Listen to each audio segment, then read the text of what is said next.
Smash Factor. Ripping driver, going for it. Oh my goodness. How about that tee shot? That is crazy how far that is. Wow. John Daly, take a back seat, big fella. How about that drive? That's an aggressive line. That is beyond long. Look at this, he's just driven the green. He has just driven the green. I guess hello world, huh? Welcome everybody to Travelers Championship week 37 on the 2020-2021 PGA Tour season. This is the Smash Factor, and we are coming off one hell of a U.S. Open, and we actually get a pretty solid field right back out there. A great tournament. I enjoy this tournament. I enjoy watching it. Have had some good luck here in the past. So I'm looking forward to diving right back into it. Tuesday morning here, did it a little bit different this week. I was getting a lot of the content done yesterday and into late last night. This is my member guest week, so kind of a crunch schedule. Get this pod done, and then I will get virtually most of the content out all throughout the afternoon into late tonight. Maybe a few things left to get out in the morning before I head out to, we have our practice round and a horse race tomorrow, and then the tournament Thursday, Friday, Saturday. Goal is to still be able to do showdowns. I will update that in case anything comes up where I just can't get it done. I'll do my best. Apologize in advance for that, but at least we'll be back to having our live stats and everything back up. Last week, of course, a tremendous tournament, tremendous week. I guess I was oblivious to certain pocket of the industry having issues with the course or setup, or I don't know. I've heard people talk about it in their pods, but everybody I've heard so far talk about it has said that they had no issues with it. And I'm in that same class of, I didn't think anything of it. I thought it was tremendous. I did think it played much different than the Farmers Open. So I'm not backing off of that, albeit there is some similarities, but we knew that, but much harder. Yeah, I mean, if you just look at the leaderboard and the amount of people that were under par in total, the cut number, all that kind of stuff, it definitely was a tougher challenge, albeit it's still quote unquote the same type of course. There is things you could take from both, but all in all, I just thought it was a tremendous tournament. And that leaderboard Sunday, I mean, what can we say about it that's negative? So anytime you get all that there, because what I liked about it is you had all the studs there, but you also had guys like Russell Henley, Mackenzie Hughes, Usti, who's just a standard there now. Was there many that probably thought Henley or Hughes would contend? Probably not. I didn't. I didn't play any of them on Showdown round 4, but you knew someone was going to make a charge. You just didn't know who, and it could come from any different ways. I did not see the carnage that ensued on the back nine coming, just because we had all the great feeds. So I'm a DirecTV guy, and so we could watch 11, 12, 13. We could watch some of the featured groups from earlier. It was interesting. I heard that Shane Bacon had texted one of the guys about the foot slipping, and I had seen that a few times. I saw it with Cantley, because Cantley was in my 6-6 lineup that charged all the way to, I think I was 19th in the $100 Millie Maker as Usti and Bryson were making the turn. Of course, they were T1 then. I think one was in first, one was in second. So, but I had Cantley, I had Casey, I had Sungjae, who didn't have a good Sunday, but still finished like top 35-ish. So it was good enough to compete there. Casey was making a run. Then, he was 3 under, I think, and it climbed to maybe the top 5, and then he goes double bogey. Cantley didn't really do that, but he did slip on 13 as well. I noticed it because I was watching him, because I was really obviously in tune with him that day. And I didn't know if that was just a one-off or not. And then I kept seeing it a couple times, and then, of course, Bryson does it as well. So that was interesting to kind of see that. But end of the day, just probably one of the largest swings personally on DK that I've had in that short of time period. I mean, when you're getting basically the leaders in some of the very final few groups, final group 2 into the back nine and, sitting there well up on the week, looking great, and just complete carnage with, and I had some other lineups over there too. Had a pretty good core, pretty good player pool. Bryson just, we saw it +8 on the back. Just that hurt. Usti doesn't win it, so that hurts because of placement points. Casey, like I said, goes double bogey on the back. He still finished good, but all those things compounding on top of each other was just, I don't want to say heartbreaking. It is what it is, but yeah, it was crushing. You're like, dang, you're way up. Then you go to, you lose about 30% on the week, 35% after being way up, but you also know that can happen in this type of week. I talked about how much that could swing because the placement points meant so much more this week. We knew that. Big bad calls for me were Burns and Willie Z were guys I was pretty high on, especially Willie Z. They both hurt. Burns goes, what he birdie like 13, 14, 15 on the back to get to +5. I was like, oh, where'd this come from? I was actually playing Friday afternoon, and I looked down and I was like, +5. He was +9, obviously. I was like, man, if he can get into +4, maybe I think +4 is going to get in, but missed it by 1. Willie Z just didn't have it. That was probably my biggest shocker. Not that he didn't contend or to not make the cut, and then kind of see how the course played out. I still feel like this course should have played well for him, but it's golf. We talk about that all the time. Betting was good. Matchups were good. I hadn't reconciled all that. It's on my list. I had a 2-star on Sunday, so I know that helped. Going into Sunday, we had Brooks live, Rory live, Wolf live. Can't hate any of that. And then we also had Wolf T5 at 28-1. So I was like, man, if he could backdoor this T5, or not backdoor, he was in T5 at that point. 28-1 is better than even Rahm winning. So we had a lot of hope there on Sunday. Very kind of disappointing ending. But love the tournament. Ready to get back at it this week. Rahm, for everything there. I've never been a negative Rahm guy, and I'm not going to say I was on his, been big on him because that wouldn't necessarily be accurate. I didn't have any issues with him. I definitely like him.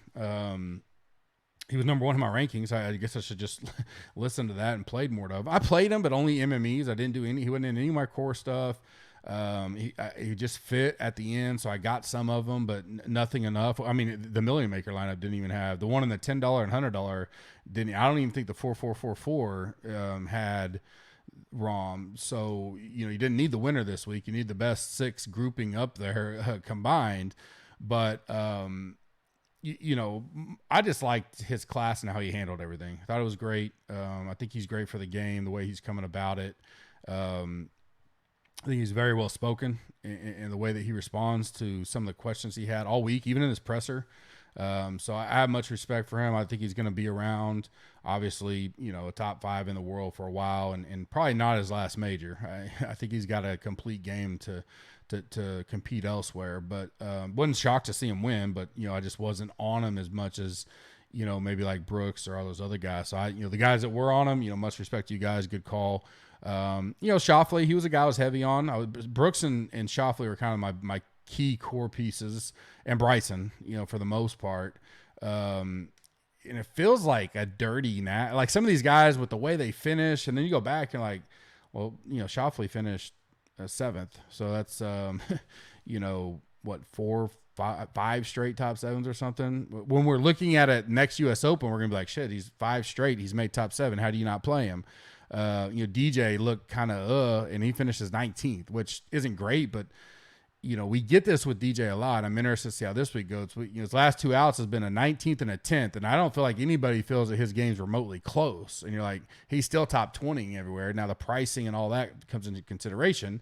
Won here last year as well at the Travelers. So some of these finishes, Bryson's probably the worst. He's leading it with 9 holes left, and he next year we're going to see 26th though, and the 18th, he's got a 26, for this year, and he won. So a win and a 26, you're like, well, he can compete there, and we think that. Brooks a 4th, right? I think he's got a 4th, a 2nd, a 1st, a 1st, a second. I mean, so these guys are there. It wasn't shocking. It was just a matter of getting the right pieces in the right places, in a very unique field that I think. At all is probably one of the better total majors we've had in a while. I mean, we didn't have a given winner coming into Sunday, the last 3 or 4 holes holding on. It was like, who can get this done? Who's going to survive?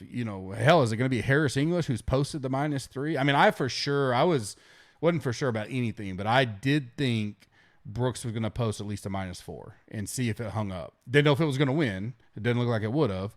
I don't know if he posts a 4 or 5, if that changes the pressure at all on Rahm thinking I got to go get this birdie. I don't know. I doubt it. Rahm probably still wins it, but very interesting ending to that. But it was fun all the way around. As always, use the code SMASH20, get 20% off any package. Now's a great time to check out a monthly package that will include you for the British Open here in about 3 weeks, 4 weeks time. You get a 7-day free trial included in that. No risk, no reward. No risk on that. So if you don't like us in the first 7 days, cancel. You never get charged. SMASH20 gets you 20%. Just got off 2 phone calls. We are close to rolling out our first version of our stacking and stuff do some testing with, golf, NASCAR, MLB. MLB will be a good one for us to test it on. Golf and NASCAR will be good for, if you, I want one of, last week in the U.S. Open, if we would have said, I did a little testing of it behind the scenes and a beta version for you. So I want one of DJ Brooks, Rahm in every lineup. Those kind of rules and stuff will help in golf. Or if we get to some wave advantages, we go, I want to stack in 20 lineups. I want all these guys. I mean, we're starting to get to that point. Obviously for baseball on big slates, you'll need the capability of, stacking teams and stuff like that. The bigger vision for us is to get towards NFL to be able to stack, your quarterbacks, wide receivers, running backs as we roll out.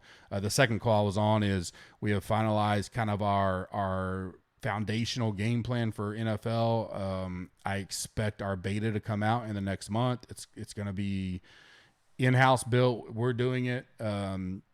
It's going to be awesome. I really think getting in now at the 20% off, plus the free trial and all that is going to be a great trial. If you are a current member, now is a tremendous time to upgrade.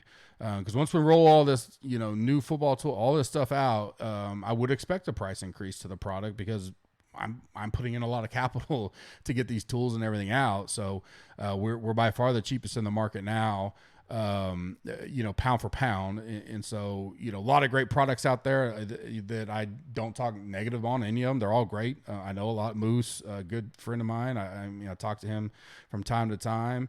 Roto Grinders guys, Noto, Tambo, all the great products out there. I'm just, for us and our community and our vision, our plan, things we talked about the new year, it's coming together, and the next 2 months are going to be tremendous growth for us. So come give us a try. Now's a great time to come try it out. Rate and review us on iTunes. I gave away a lot of stuff last week. For anybody that does that, we'll do another big giveaway at the Open, and then we'll do a big giveaway as we kick off NFL, college football, and all that in the fall. So go ahead and do that now. That'll get you into the drawing. I always give away just based on rate and review us. Goes a long way. I appreciate it. Subscribe and like this video on YouTube. Leave in the comments who you want to fade in the 9K range. I think that 9K range is going to be kind of key this week with the names that are in there. Splitting hairs up top in the 10, 11K range. I'm not as high on the 8K range. We'll get to that in a little bit.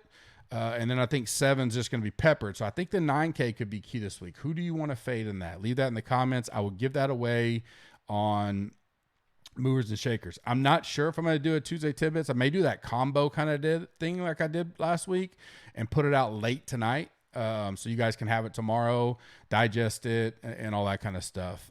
So get that in. I'll give you time to get the comments in here this afternoon after I get this posted, and I'll give away some winners for that. Listener League is up. I'll put it in the link here. 400 this week, 500 to first, 3K max, back to our standard kind of pool size. Go ahead and fill that up quickly. We want to have another big British Open for the next major. Thank you to all who played in that last week. The winner was Mutt Wee. I think that's how it's said. He had Brooks, Shoffley, Casey, Usti, English, and Hoffman. English kind of being the big separator there. Great lineup. Hope he had it in other things. Guy that plays in the league a lot, record 62. I'm sure you guys have heard him. He won the Millie Maker with that same lineup. He finished 5th in our listener league. That lineup, if you want to go check it out, won the 4-4-4-4, which I believe he won a satellite to a few weeks ago. So congrats to him. That's awesome. Life-changing kind of event and money there. So he's been grinding for a while. Congrats to him as well. If you want to go check out a Millie Maker lineup in some contests like that, go look. He's 5th place in our listener league this week. So go give that a check out. This week we are at TPC River Highlands. I kind of went a little long there in the front. Sorry about that. I'm really excited about our tools and dashboard and everything that we're going to have coming, not only in the next 2 to 3 months, but as we continue to grow into the rest of the year. We're laying the foundation this year for the football tools. It's going to be awesome. Your input's going to be great from our premium members because we're in-house building all of it. It gives us flexibility on our servers to custom and do stuff that you guys tell us you guys want. We may think it's great, but if you guys don't like it or you want to add something like that, it goes a long way. Our boy Phil, he's up there. I saw he got ground passes this week from Benny on, so that's cool. It's Pete Dye course, par 70, 2 par 5s, 4 par 3s, a POA bent northeastern mixture. It's different than the West Coast POA per se. In my models, I kind of looked at the courses that are similar in this kind of region that uses that same POA bent when I'm looking at putting. Putting's not always a big deal for me, but when I'm using it, that's what I did. Several different types can win here. You'll probably hear that a lot. For me, it is a strong second shot course. Doesn't mean Bombers can't win. We'll see DJ Bubba and those guys win for sure. Kenny Kim's got the full breakdown if you want to go check out his podcast, Fantasy DJs, or his full write-up and all his extra picks on the website. Weather, some rain yesterday and it looks like some today, and then it's pretty nice the rest of the week. So I don't see any big issues. I don't see any big weather draws or anything like that right now. I'll update that if I see something later on tonight. Cut, I'll probably have around -3, -4. Winter should be in the mid-teens, about 14 to 16, somewhere around in there. Some past winners, as I mentioned, DJ, Ches, Bubba, Spieth, Knox, Bubba, Strillman, Ken Duke, Leishman, Bubba, Kenny Perry, Stuart Sink, some runner-ups, Strillman. Probably be a little chalky this week. People see that kind of stuff. Keegan, Paul Casey, Stuart Sink again, Berger, Garcia, Hoffman, Bubba. So you can kind of see 2 things. I did slightly bump course fit, course history this week because you do see a lot of guys continually doing well here if they like this course and play it a lot. Not dramatically, but I did. And you can see, you could have a DJ win it or a Ken Duke win it, so I don't think you can eliminate any style this week. I think it comes down to, whose irons are hot, who's hitting greens. You need to hit greens out here. A lot of people are going to hit a lot of greens. So if you're trying to get, I'm not even looking around the green because I think if you're trying to get around the green this week a lot, you're not going to be up there. You're going to be struggling this week. So I'm mainly looking at, my stats are ball striking, opportunities inside 18 feet, birdie or better, accurate approaches, and par 4 DK scoring, given that, par 70, and we only get 2 par 5s this week. So I want to look at who plays the par 4 is great. Salary ranges this week, we have 5 in the 10K, 7 in the 9K, 10 in the 8K, 42 in the 7K, and 87 in the 6K. I do think there's 4 or 5 that'll be added from the queue. So we'll probably have over 90 in the 6K, which is pretty traditional in these big 156-man fields, which goes back to, we're going to have about 42% or so, potentially, depending on how many of the ties are. 41.7%. So probably 42 to 45% of the field will make the cut. Probably a low 6 of 6, but you never know. Even last week, you kind of felt chalk hit, and it was still only 4 to 5%, 6 of 6, just because so many guys got cut. Kokrak was a guy that I kind of was soured on towards the end as we got to Wednesday and all that kind of stuff, just because I didn't see the big chalk reason for him. He missed. That was a big number, and there were a few others. Willie Z was high owned. Burns wasn't high owned, but high enough to impact that 6 of 6. So I envision sub 10% for sure this week, but we could see sub 5%, 6 of 6 again. Sweet 16, if you're new or you joined us last week for the first time, appreciate you coming back. Give you 3 I like and a bubble boy in each of the 4 ranges. And I give a fade of the week, sleeper of the week, gut fill, betting, 2 long shots, 1 and done, and we get out of here. Don't want to keep you too long. Got a bunch to get done today on the premium side. Then I want to get that movers and shakers out either later tonight or early in the morning as well. For me, I'm going to kick it off with Cantley. 10-4. Stats are up and down. Recent form rank number 1. Course fit 5th. He's got 11th, the 15th, the 15th. He's top 15% in my putting splits. A first, won the Memorial, a 15th last week. I really like him this week. I don't know how popular he's going to be up here. I don't think he'll be one of the chalky guys. Probably decently owned, but I like him. I mean, I think with his history here and how he's playing, I mentioned the ball striking part. He's great tee to green. If the putter is hot, then he can win any tournament. We just know that he's got that talent. I like the price savings. He's my first favorite play here. Next is Reed. Been playing great. A 19th last week, a 5th at Memorial. Pretty solid history here. 11th, a 5th, a 30th, and a 24th. He did have a miscut in 2018, but 4 out of 5 years he's top 30 or better. Obviously at 10K, we need him flirting with the top 10 or better, and especially DraftKings scoring. But I think he's trending in the right way. I mean, he looks to be playing well. He just here or there he'll have a bad round, but he's 9th in my putting splits right now, so that's another bonus. Obviously, short game is great. I don't think need that necessarily. Probably the one knock on him that people could go off is if his irons aren't hot. You're gonna need to score here, but I do think with his history, he's shown he can do that. So I like Reed. And I think I'm gonna go back to Bryson. 11-1, a 47th, a 26th, then a 9th, 8th, and 6th the last 5 years here. So gotten better every single year. Good on these kind of greens. I don't think, just listen to his presser, you wouldn't think the back is going to linger for him. He's a guy that I think is at a tournament. He wants to win anytime he's there. There's some worry on him if he does get out of it. He's one of those guys, I don't want to say he's boom or bust, but if he's not contending in there, then there's a chance for me to miss a cut or T30 it type of deal. I would think he wants some momentum. He seems to like this course. There's no reason for him to play here, if he wanted to take a week off and work on stuff. So him being here, I think matters, and so I like him.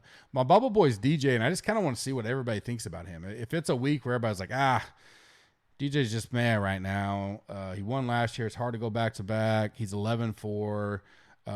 Does he care? Would he be playing it? Last year was the first time he's played it. Would he be playing it if he wasn't defending champ? There's a lot of reasons for him to be low owned again. I'll play a low owned DJ. Whereas I think Brooks, being $700 less, he just has shown time and time again, his MO at times can be less. And, what's he going to focus? Maybe he's focused on stuff to get ready for the British Open. I have no idea. I would much rather play and pay up for DJ this week than Brooks as it sits here now. Although I think Brooks's game has looked a little sharper. He doesn't have anything great here. A 57th, a 19th, and a 9th. Some can say, did he get? Was it a package deal to get Chase the invite because he got one of the sponsors' invites? Don't know, don't care. But I just think DJ's a guy, unless he is popular and everybody just says play him, he's a guy I would think about because there's some ranges I don't mind fading this week that would allow me to play some of these higher priced guys. I like a lot more 7s than I do 8s. So a couple 6s in there I certainly don't mind taking chances on. So, he's a bubble boy for now, but he's a guy I got my eye on. AK range, Hoffman, 3rd in my model. Pretty good history here. A 25th, a 3rd, a 15th, a miscut, and a 41st. Above average in putting. Made the cut last week, didn't do well on the weekend, finished 57th at Memorial, 3rd at Charles Schwab. He's number 5 in my stat model overall right now, 1st in ball striking in the way I ran it. So he's playing so good, and that price doesn't force like a top 10. You obviously want him contending there. You obviously want him, make the cut and then have top 20 upside. And that's about where I see him right now. I think he can make the cut and have a solid top 20 upside. I think his second shots are it's second shot course. I think he fits it great. I like Hoffman, 8,600s. Next, and I don't like many in the 8,000 range. So I'm going to go heavy on the guys I do like and just kind of fade a lot of it. Siwoo, got to play him at Pete Dye. Last 4 years here, a 25th, a 26th, a miscut, and an 11th. Made the cut last week, got a 10th, a 9th at Memorial. He's second in my stat model, 6th in the course fit model, 20th in recent form, 8,500. Definitely has top 20 potential, and I think he can win it, if all things are clicking. So I like Siwoo this week. Last is Brian Harmon. I don't know. 8,800 feels a little high, but I don't think it'll be too high. He's definitely roller coastered here. He's got 2 bookend missed cuts, 2016, 2020. In between, though, very solid, 35th, 6th, and 8th. If you are looking at the 2020 results, do remember it was a much, much stronger field than they'd ever seen here, because this was still part of that coming back from COVID break. So a lot of the big boys were playing every tournament since they'd missed so much. Just something to keep an eye on. Nothing major, but it can matter. A 32nd last year, like Harold, is a big difference in the field last year compared to even this year or the years prior. But for Harmon, I like him. 14th great putter, great, at approaches. He's 8th in par 4 DraftKings for me, 25th in birdie or better, 32nd in opportunities inside 18 feet. I kind of hope the price keeps people off him a little bit. We get a little less on Brian Harmon. That's a good pick for me there. Adam Scott, I never get this guy right, but he's my bubble boy for now. Kind of see how he shakes out when we go deep dive mode. He's showing flashes. He just can't put it all together. He made the cut last week, 35th. He had a 16th at Memorial. He hasn't played this at all, at least since 2016. He putts pretty decent on the POA bent mix. So I don't think he'll be very high owned at 8,000. And so he could be a good pivot sleeper type. That's why I have him on the bubble, because I don't know where people are going to come in at him. Definitely see how he shapes up after we get through all the deep diving into the final ranks. 7K range, I'm going to go back to Burns. Burns burned me last week. Definitely not going to let that hurt me. He's number 4 in my stat model. 24th here last year, number 3 in my putting. I get it. Miscut. It sucked. But he showed the potential right there. 4 straight birdies. I don't know how many people made 4 straight birdies at the U.S. Open at all the whole week. Wolf had 8 day 1, but I don't know if he got 4 in a row. He also had like a double and 2 doubles and all that. But yeah, his game's there. 7,700, I'll go back to Burns. Don't mind that at all. Redmond, I don't think he'll be chalky. I think he's kind of been a little under the radar. He'll probably get talked up a little bit, but 7,600, I'll go to Redmond. An 11th here last year, a 2nd at Palmetto, a 42nd at Memorial, 10th in my stat model. I don't mind trying some Redmond this week at all at that price. I mentioned H33 earlier. He's 7th in my Monday model. A miscut and a miscut, and then he looks like he's found some things out here. A 21st and a 32nd the last 2 years, coming in with pretty decent form. 3rd in the stat model. I'll definitely have some. He is top 8 or better in 4 of my major stats I'm looking at. 3rd, 8th, 2nd, 3rd. So we know it always comes down to the putter with him, but it's 7,500. Make a cut. Give us some hope on the weekend. That's all we need. Bubble boy for me is Patton Kazire. 7,100. I don't think he'll really be talked about much at all. Could be a great GPP flyer as well. He's got a 53rd, a miscut, and a 6. So, up and down here, he's definitely one of the best putters in the field, especially on this surface. Got him number 2. A 3rd at Charles Schwab, then 2 miscuts. 7th in my stat model overall. No issues there going with him. The 2 miscuts, a little worrisome. Both his recent form, and he missed 2 cuts in 18-19, but he's probably going to be in my pool at 7,100, especially MME-wise. 6K, I'm going to kick it off with Lipsky. Played him at Palmetto. He got 8th. I like him.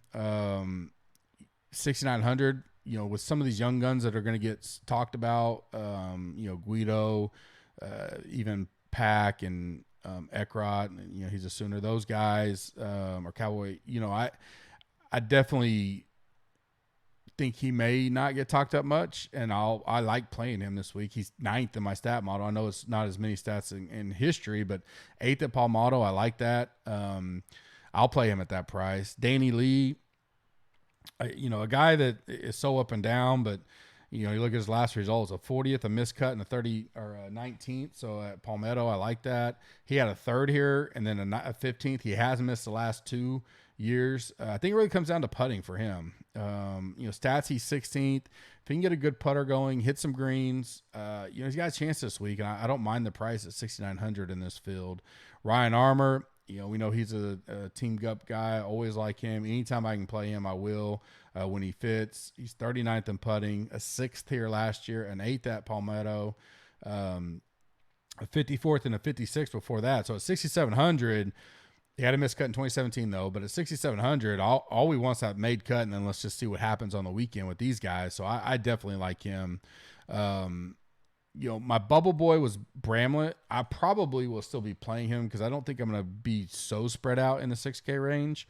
39th in stats, 37th in recent form. He was a 25th at Palmetto, missed a cut at Charles Schwab. He played here last year and got a 41st. I didn't necessarily see this as type of setup for him, but limited sample size, but I definitely don't mind where he's looking at and coming in. I think he's got the upside potential. And at the price, definitely saves you some room up top if you're looking to build up there. Fade of the week for me, I think I'm going to fade Finau. I don't know how popular. And I will say I have a 2B. Bramlett and Will Gordon were two that were right on the neck for that bubble boy. Gordon got a 3rd here last year. I think he's probably going to be more popular. We'll see how that comes in come Wednesday, but that's why I went Bramlett over Gordon, because I think Gordon will probably get talked up some, but especially with his performance last year with a 3rd. But Finau, I try to find someone I think is going to be at least 15%. I know he's had the miscut. He's had 2 miscuts here back to back. He did have a 17th and a 25th back 3 and 4 years ago, but or 4 and 5 years ago, sorry. But at 9,200, I'm assuming he's going to be high owned, or not high owned, be decently owned. Now he is around, Abe Answer, the Strillman, which interesting to see where he comes in. Great history here for Strillman. Neiman's right there. So there's a lot of choices, but I still think that name, and I'm more speaking of the large MMEs, that he'll be high. He'll still hit that 15+%. And I think I may just fade him. And he's not done anything special lately. Memorial 32nd, Charles Schwab 20th, miscut last week. He's also, I say this kind of talking out both sides of my mouth, but could be a great bounce back potential. Here's the deal with him. If the trend is he's going to be closer to 9, 10, 11%, I don't mind playing Finau. I think he's going to be closer to the 15, 16, 17%. So we'll kind of keep that in mind. My sleeper of the week, I like Hank Lebioto. I think he'll be that 5% or less. Don't mind having 2x the field there, having my exposure. You can have 8 to 10%, be perfectly fine.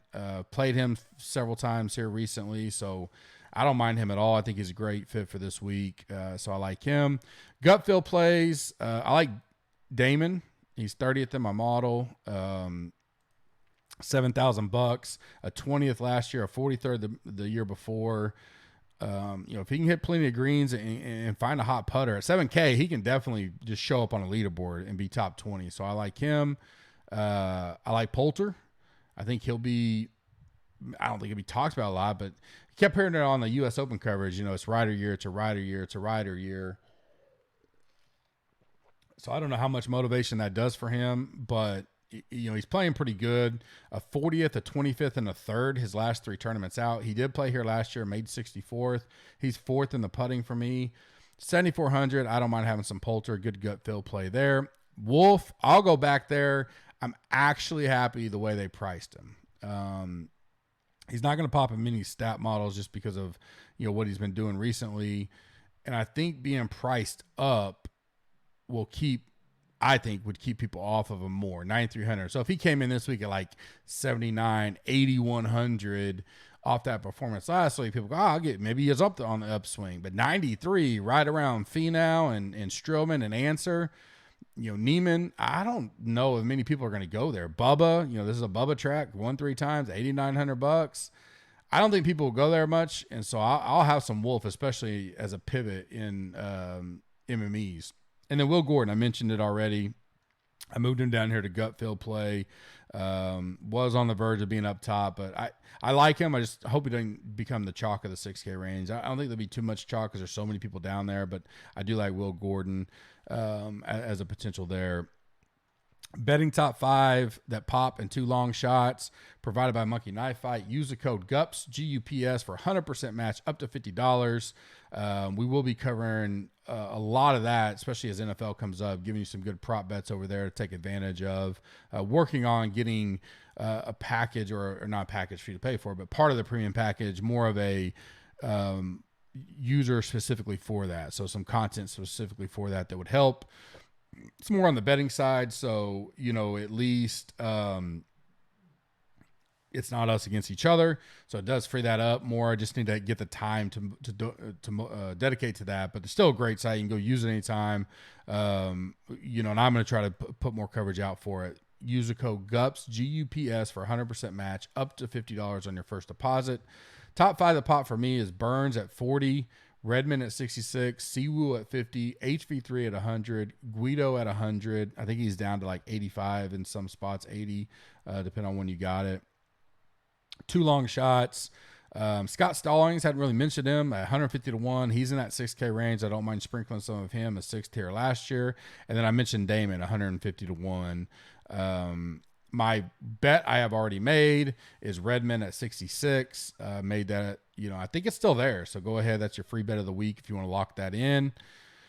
One and done, I think you kind of know where you're sitting now. You only got one major left. We do got some, some big pots still left to be won. But if you got one of these big boys left, you probably use them unless you know who you're going to. I'd probably figure out who am I using at the British Open, see where you are in the segments as well. Maybe you want to load up on the last segment and try to win because you're out of it, stuff like that. But, you may still have a Neiman left, a Reed, a Casey, a Scheffler. He's been popular at times, but you may still have him. If you got DJ, Bryson, Brooks, 2 of those guys or something like that left, I'd use them. Burns, he's probably not going to be talked up too much. Siwoo track, Charlie Hoffman, all those guys are kind of viable this week. I'll have my final 5 on the Movers and Shakers podcast as well. No E9 this week, as I mentioned last week. That'll be the only piece of content that I won't do. I'll have everything else out live. I will be back in Slack, though, tomorrow night to do some Q&A stuff. But everything else will be out on time, pre-tournament, locked in, good to go. Actually, be way ahead, so hopefully you guys would kind of appreciate that. I want to get it out. Have plenty of time for you guys to digest it with my schedule the way it is tomorrow. One last time, don't forget, Smash 20% off any package, weekly, monthly, annually. You get a free trial for 7 days to check us out. We have some really awesome things coming down the road here in the next 60 days. Can't wait for football season. As always, everybody's excited for that. And if you don't like it, you can cancel within 7 days. No harm, no foul. So great time to come join us. Appreciate all you guys and your time. Hope you guys have a blessed week, and I will talk to you later on.